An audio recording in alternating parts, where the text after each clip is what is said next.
Aduh kadangipun Kakang Dimas Sencaki kowe kenang apa Dimas?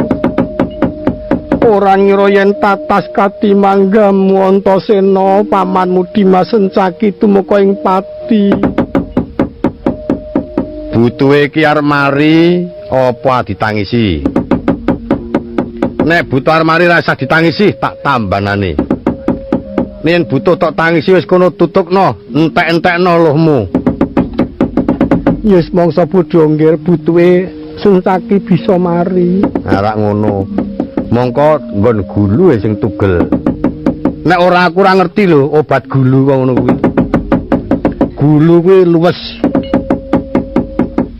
Pangan metu gulu. Napas metu gulu.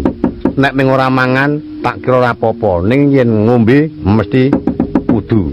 Mongko kuwi dalan banyu.